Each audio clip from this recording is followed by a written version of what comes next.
A recent Bloomberg article had a headline that truly caught my eye. Wall Street snubs China for India in a historic market shift. Often, not always, but often, the stock market is a lead indicator. It tells you, for example, what's happening inside a company or a sector or the larger economy as a whole. So given all this sort of negative news that's been trickling out of China on its economic front, some particular industries not doing well, stock markets have been falling and so on, the question that crops up in our minds today is the Chinese economy truly in the doldrums?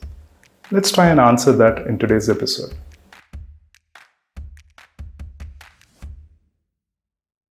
Hello and welcome back to Business Matters at the Hindu with me, K. Bharat Kumar. We're sorry we had to go off air for a while, but glad to be back here again. Let's look at several pieces of data, economic and otherwise, that have been coming out of China for some time now. Our first stop is the stock market indices. They've been declining, stemming from fears as to whether its economy is truly declining. Japanese newspaper Nikkei reported that on February 5th, the Shanghai Composite Index touched its lowest close in 4 years. In the previous week, the index fell 6.2% in its biggest weekly loss since October 2018. China's largest real estate developer, Evergrande, which had been in the news because, it was obvious that it had too little funds to pay too much debt and so on, finally went into insolvency. For a sector that accounts for 20% of the world's second largest economy, and for the largest company in that sector to hit insolvency is certainly alarming. But it looks like the bad news has been on the horizon for a while and it finally hit the industry now. In a recent blog post, the International Monetary Fund, or the IMF, indicates that reliance on one sector to spur such a portion of economic growth had been accompanied by the build-up of significant risk.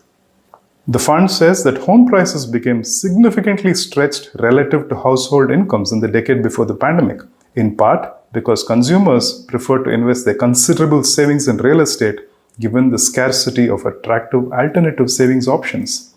The operative words there are scarcity of attractive alternative savings options. CNN indicates that 2/3 of China's household savings have been tied up in the real estate sector. Why so? Expectations of continued increases in home and land prices allowed property developers to borrow rapidly, with land sales providing crucial revenue for local governments, according to the fund. However, recognizing the bubble that had built up over the property sector, the Chinese government did move in. This was in 2020 and made it harder for developers to borrow. Since then, many developers, especially small-sized ones, have fallen by the wayside. They hit insolvency, unable to pay debt, and so on. But Evergrande, poster child of the real estate sector in China, has seen and calls it, Evergrande hitting insolvency has certainly rattled industry a bit. One consequence of the government clampdown is that home buyers are not that freely investing in real estate. Why? Because one, they're worried that developers may not have enough money to complete those projects, and two, they are in the hope that prices will decline further, so it will be easier for them to buy these projects. One factor that could aggravate the real estate sector's woes is that demand will dip even further in the coming future. That's because there will be fewer young folk that will be willing to invest in real estate. Why is that? Not only because of poor investor confidence or the home buyer confidence, but also because there are fewer and fewer younger people being added to the workforce who have long years of economic productivity left in them. The World Health Organization, or the WHO, estimates that by 2019, there were 254 million older people aged 60 and above, and 176 million older people aged 65 and above. By 2040, it says, an estimated 402 million people, or 28% of the total population then, will be over the age of 60. Also, the country's total population is dipping. In 2023, the count dipped for the second year in succession, and this time by about 2 million. An aging population is always a cause for concern for the government of that country. Why? Because you have fewer and fewer younger folk, as we said, are being added to the workforce every year, and more older people who are, their best productive years are behind them, and more such people having to be taken care of. So healthcare expenditure and all that goes up, even for the government, not just private purses. On another front, China's debt burden has kept increasing. certainly relative to GDP, but also in absolute value, albeit slower. Japanese newspaper Nikkei Asia recently reported that China's debt to GDP ratio climbed to a new record in 2023 despite a slower pace of borrowing, reflecting the economy's weakening growth.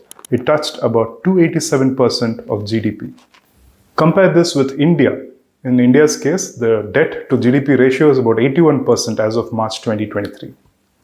Now, let's come to actual economic growth for China itself. The International Monetary Fund estimates that China would have grown in the year just ended 2023 by 5%.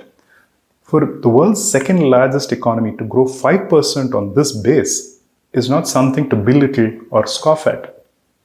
Now, what is worrying investors is the potentially slowing rates of growth.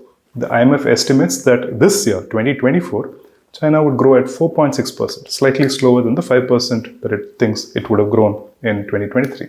And then there would be a gradual decline in the coming years. And by 2028, the fund estimates that China's annual growth would be about 3.5%.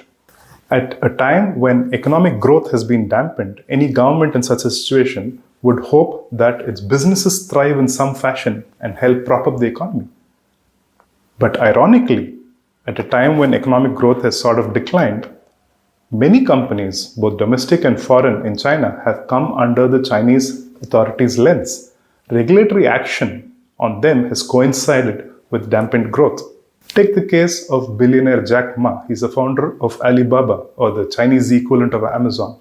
He'd been pretty outspoken in earlier years and sort of not said too many complimentary things about the financial system of his country.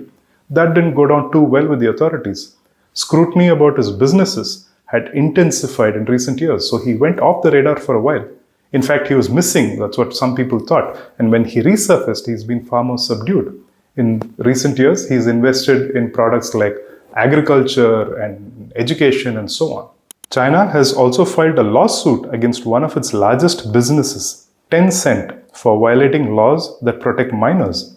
The authorities have also come down heavily on the video gaming sector, in which Tencent is an entrenched player. In its geopolitical fight with the US, China has also shown hints of aggression against American companies on its soil. Take the case of Tesla, the electric vehicle company.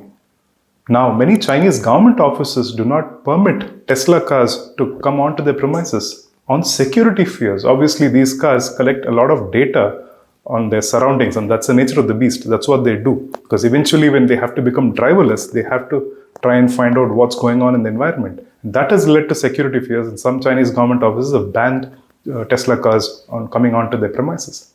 In the middle of last year, the US flagged concerns around American firms in China struggling with raids by authorities, slow deal approvals, and the use of anti-espionage laws against these firms. As a consequence of these skirmishes with the US, the North American nation has been urging its businesses to move slowly away from China and not depend on it for so much for these supply chains. So they're saying find alternative supply chains.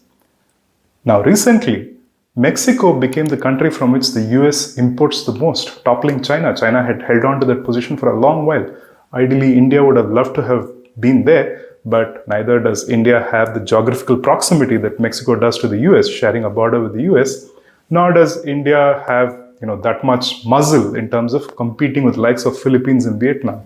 We have done well in some sectors, but in many others, we've not done as well as we would have liked to have. And we've touched upon this in earlier episodes of Business Matters.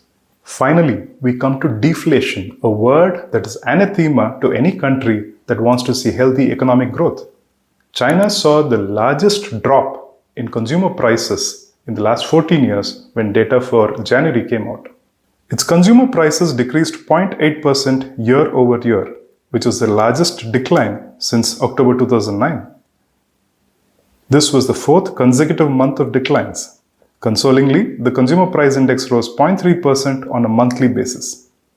So net, to answer the question that you saw as the title of this video, is the Chinese economy truly in the doldrums? The answer is likely not. Because you'll have to remember, this is still the world's second largest economy. It still has a huge headcount in terms of population. And all these people will still have to eat, they have to go to work, their children have to go to school. So consumption demand will eventually come up is what experts say. But do challenges exist in the near term? They sure do. The economic growth will stutter and stumble a bit before it comes back online. And if and when it does, data will tell us, and we'll be right back with you to tell you what happened. That brings us to our Did You Know section. Did you seriously know in 1988 both China and India had about the same GDP in nominal terms? Now China's is about 4.8 times the size of India's. And here's the quiz question for the week. Why do countries prefer inflation? Inflation reined in, not rampant and runaway inflation, but gentle, healthy, what they call healthy inflation. Why don't they prefer deflation? After all, if you can buy a certain quantum of tomatoes or onions with rupees 100 this year, deflation will ensure that the next year you can buy more quantity of the same items with the same 100 rupees. So it's nice, to be able to buy more of the same quantum of rupees. But countries don't prefer this. And why is that? So dig up a bit if you're new to economics, and please give us your answers in the comment section. That's all we have for you folks. But before you go away, please do remember to like, share, and importantly, click on the bell icon. And till we meet again next week, have a lovely time ahead.